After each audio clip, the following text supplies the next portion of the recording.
Good morning. The reading this morning is from the letter to Hebrews, chapter 12, verses 1 and 2 and 12 and 13. It's entitled, Let's Also Run the Race. So then let's also run the race that is laid out in front of us, since we have such a great cloud of witnesses surrounding us. Let's throw off any extra baggage, get rid of the sin that trips us up, and fix our eyes on Jesus, faith's pioneer and perfecter. He endured the cross, ignoring the shame for the sake of the joy that was laid out in front of him, and sat down at the right side of God's throne. So strengthen your drooping hands and weak knees. Make straight paths for your feet, so that if any part is lame, it will be healed rather than injured more seriously. The word of God for the people of God. Thanks be to God.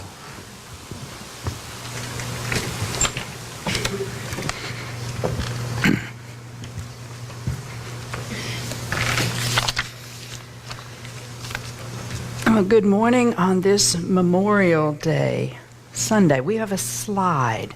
I always have to do a little bit of remembering Memorial Day, Veterans Day, Memorial Day, Veterans Day.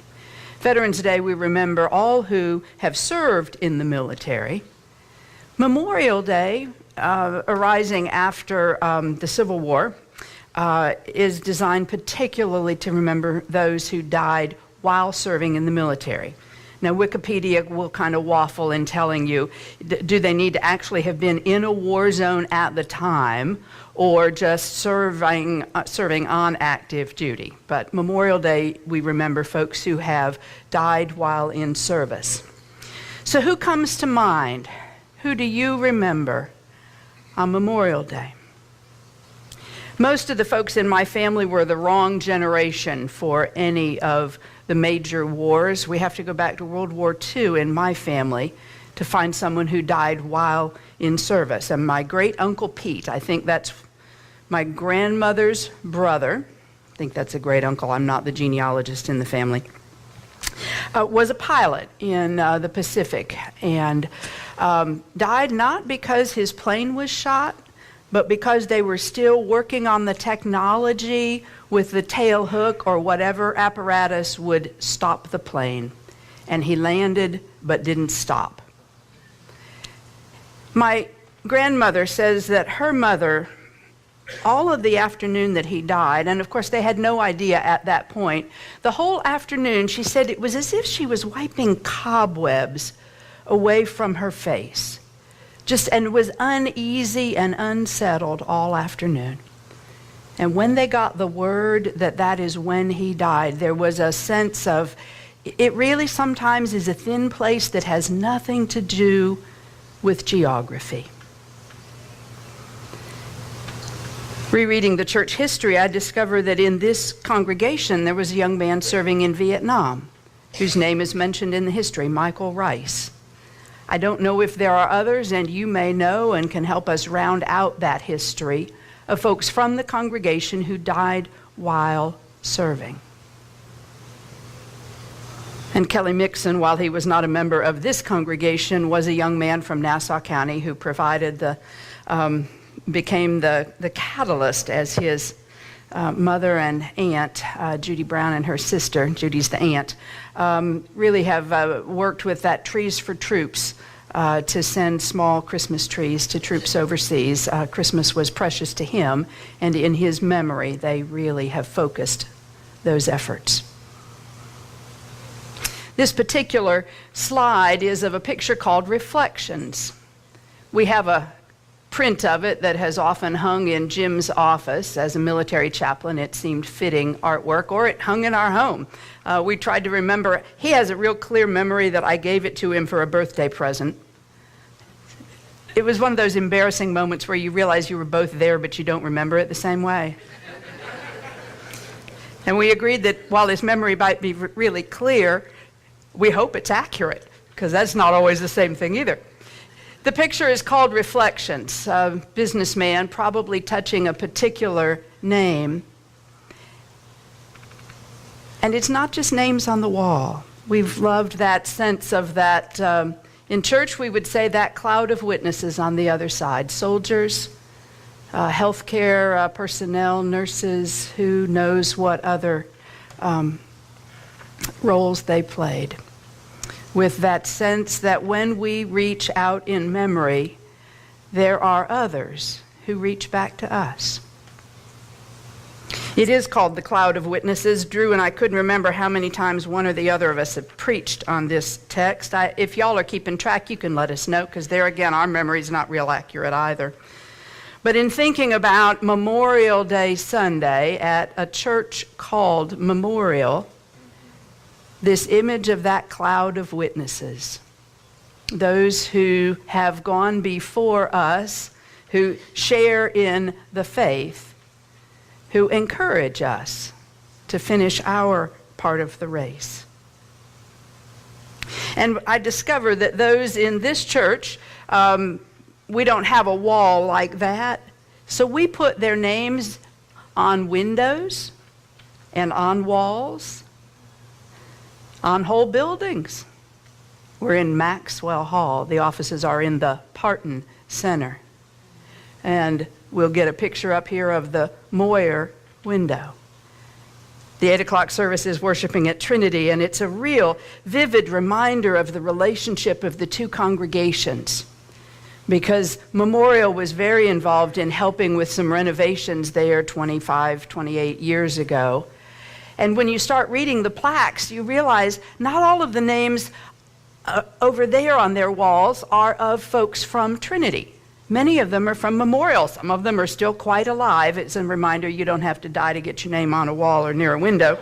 It can be given in honor of someone. But very often, over time, eventually, they live in memory. We put their names on classes, on circles, all sorts of things. When we were clearing out the sanctuary building to be able to begin the renovations in the room where the Edna S. Ward class has been meeting for quite some time, in the drawer of the desk was correspondence from the real Edna S. Ward. There was a woman of that name who taught that class for, we didn't read all of the correspondence, but we think perhaps 14 to 16 years, spanning from either the late 30s or early 40s into the early 50s. And when she had to move away to be near her family, she continued to correspond with her class, to encourage them to run with perseverance the race that was set before them, and to remember the precious times that they had shared. It was her assessment that as the teacher, she probably learned more than she taught them, and I don't think I know of any teacher that would not say that. There is that encouragement that goes both directions. The memories are really important, but they're not complete by themselves without hope.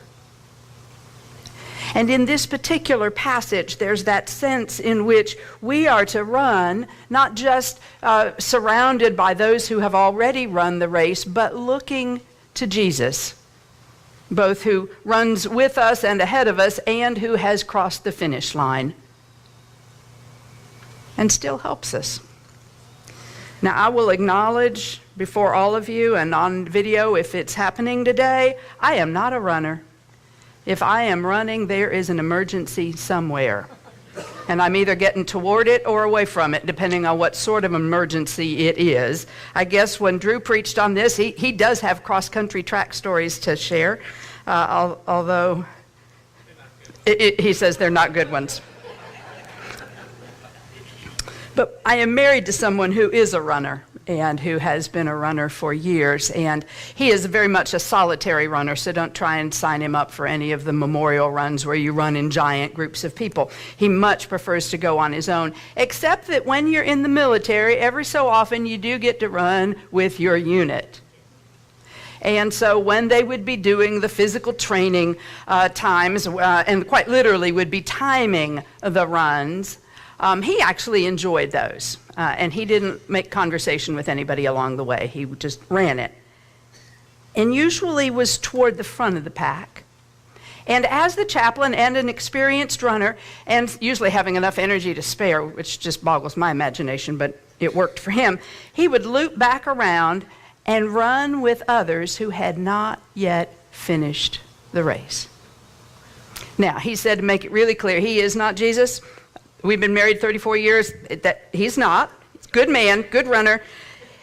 He found that folks took a great deal of encouragement, not just because he was the chaplain, but because he was one of them. He had run that race. So they knew it could be finished, and he would encourage them. And every so often there would be somebody whose military continuance depended on them passing in a certain time. And folks would now and then say, "Oh, chaplain, thank you, thank you, thank you. I finished with 2 seconds to spare." Because someone who had run the race came to still run. Even those who are in that cloud of witnesses run with us in some ways, even though they may not physically be with us. I was thinking back through some of the folks from our midst who have died in service, if you will, using that language, just recently. I thought of Pat Smith, who gets remembered when the folks are feeding the meals with the Interfaith Dinner Network, because as long as she could, she was still trying to make sure that others who did not have food or company had a meal and a warm smile. And probably a smart comment, too, because that was Pat, of course. Where's Cecilia Smeaton? And when it was Easter festival, the other hot dog ladies made sure and have a picture of Cecilia out there on that table, because that was one of her niches. And we will miss her come Bible school this year, too, because she helped with Bible school. She took very seriously this sense that you pour into next generations, whether or not they're yours. It's just a part of the faith that even as we've received it, we will share it. And she did, with that laugh, and when you knew something about her personal story, with a sense of what it is to endure through all kinds of adversity and still come through it with a sense of joy that gets replenished. And I was sorting through some staff parish papers, getting ready to look at this year's forms that we'll do this fall, and found last year's forms that Mike Wilkins had signed as he was finishing his term of service as the staff parish chair. And I'll just tell you, I still talk to some of them. When I find myself in circumstances where otherwise I'd have picked up the phone and called Mike. Sometimes I pick up the phone and call Marcia, but sometimes I just go ahead and talk to Mike, because he had the history and the wisdom. Those who've gone before us want us to do well. They encourage us in ways that can hardly be imagined, although every so often we catch glimpses. At Lamb graduation this last week, kids up here, man, some of you were here. It was amazing. The memorization that they did, not just to that flag, but they know the pledge to the Christian flag, and I didn't know the pledge to the Christian flag. And they knew about each of their months, and they knew their songs. Now and then, when standing alone in front of a microphone, one of them would clearly get nervous. But I was seated where I could watch some of the parents sitting on the front, and they were mouthing the words and encouraging the kids, family by family. Some of them not just for their own family because they knew all the words. That sense of that cloud of witnesses who want the next generation to do well. Well, the writer of Hebrews says we do that by paying attention to Jesus, by keeping our eyes on him. Not just the destination of the cross and the resurrection and ascension, but how he ran his own race. And the hostility that he endured, all kinds of adversity that he endured. We're to fix our eyes on him. And we're to get rid of all the extra stuff. I love the way Eugene Peterson puts it in the Message.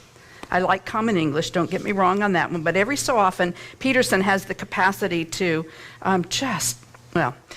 he writes this: do you see what this means? All these pioneers who blazed the way, all these veterans cheering us on. It means we'd better get on with it. Strip down, start running, and never quit. No extra spiritual fat, no parasitic sins. A little more vivid than the weight which encumbers. The extra spiritual fat, the stuff we don't really need, but we're just used to carrying around. And the parasitic sins, the things we thought we'd gotten rid of, but they just still hang on, sometimes in ways we don't even know. Recently, my phone was giving me the message that it needed to download an update. I mean, it's funny language, download the update. But it had inadequate storage. And I needed to delete things. It made some suggestions, apps you don't use. Well, on my phone, that's most of them, because there's not an awful lot I do with it. I text and do email. To me, that feels like a lot, but there's a lot more. I started trying to delete some and discovered they were undeletable because they come with the program. So I went to the Sprint store where the nice young woman who, without any trace of being condescending, she was good, walked me through how to open up more storage. Well, who knew that you're supposed to get rid of all your texts every so often? 483 of them hanging around. You know, some of them had pictures and recipes in them. I guess I should have saved them somewhere. And the deleted files, they're not really deleted. They were still hanging around too. She looked at me and she said, "Ma'am, it's like when you put something in the wastebasket, every so often you have to really carry the trash out too." I thought, what a good image. Because I was just putting in the wastebasket and thought that was enough. No, and I didn't know how to finish carrying the trash out. I think our spiritual lives have a lot to do with that too. That there's stuff that used to mean something and it just still hangs around. Or there's trash that we thought we got rid of, but it's still there somewhere. And sometimes it takes somebody else to help us finish taking the trash out. I go off to a place called Greenbow. It's a little retreat center up between Adrian and Scott, Georgia, which tells you it's not even in the middle of nowhere. It's kind of the edge and then another few miles. Because simply being silent and working with a spiritual director that I've known for 18 or 20 years allows some of the extra trash that is still hanging around to get cleaned out. I guess we would say it's a defragging process. It's the process of getting rid of the sin that clings and the extra weight that encumbers and entangles us. It's important to do that so that we lead lives that have habits that hold us steady and roots that go deep, so that toward the end of our life, when we may not really be as able, so that it doesn't all depend on being able to understand it or talk about it. Some years ago, I went to a clergy event at the Warren Willis camp, and our habit at that point was these large pep rally events and bringing in really fabulous speakers and resource people. Those are really good events. They're not the only kind of valuable events, but that was the sort of way we were doing it then. And we had a Roman Catholic sister, Sister Kathleen Flood, who was our speaker that week. I don't really know what she was known for, but oh my word, she was wise and able to coach us in ways that were very healthy. She's the one who used the image that if you simply keep shaking, if you don't let the raw milk sit long enough, the cream never rises. And you'll end up with rich milk, but you'll never get good butter. I think she grew up on a farm. She told the story of the end of her mother's life. Now, interestingly, her mother had been an independent Baptist pastor. Now, that's a sentence that you don't normally get to say. For a Roman Catholic sister to say that her mother had been an independent Baptist pastor. And they just laughed that they each ended up doing what they did and who they were. Her mother was losing her capacity to live by herself and to be as aware of where she was, and so she had been living for some time in an assisted care, graduated care facility of some sort. Sister Kathleen said she remembered the day that she went when her mother no longer recognized her. And on the way in, the social worker said, "Don't try and correct her, just play along." And so she did. She went in, and her mother looked at her, did not recognize her, and asked, "Are you the horse trainer?" So remembering the advice, she said, "Do you need a horse trainer?" "Well, yes, or I wouldn't have asked for one." "Well, what do you need me to do?" "Well, I need a horse. A white horse with a tan tail, able to jump water." "Do you need a saddle?" "No." "What do you need a horse for?" she asked her mother.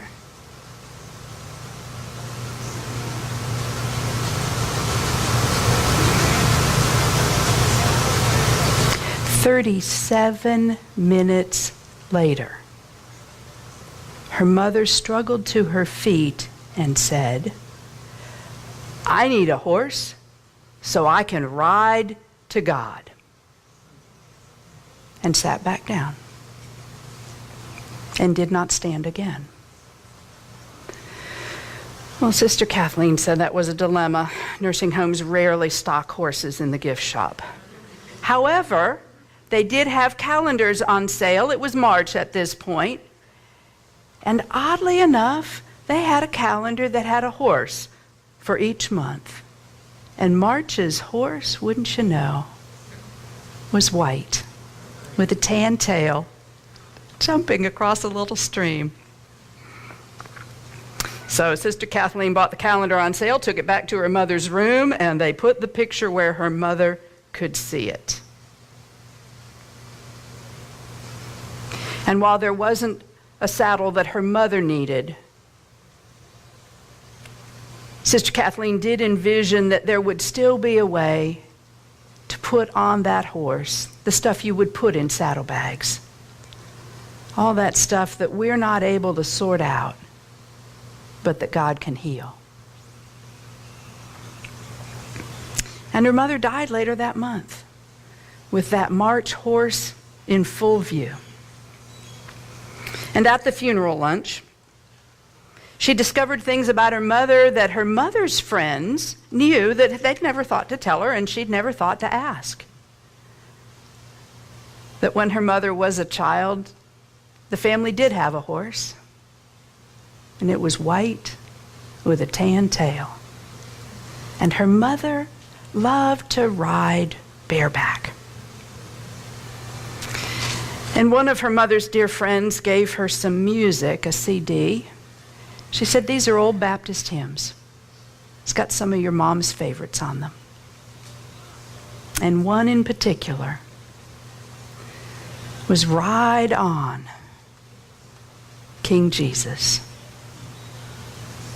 One of her mother's favorites, with the sense that as he rode on, we would ride after him, and that following him, we would be able to cross over the Jordan and be at home with God.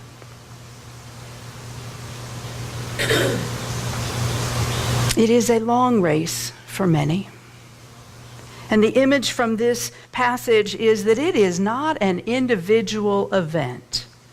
It is some sort of a mix between a marathon and a relay race, where those who are ahead of us pass the baton to us, where we run our portion and we pass the baton to others. And the point isn't the speed with which we finish. That's very much what our world measures. But the point in this is that we finish, and that we finish well.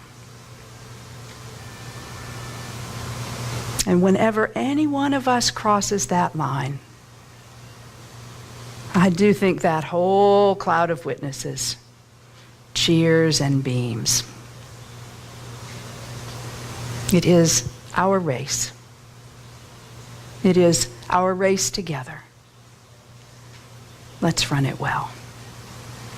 Amen.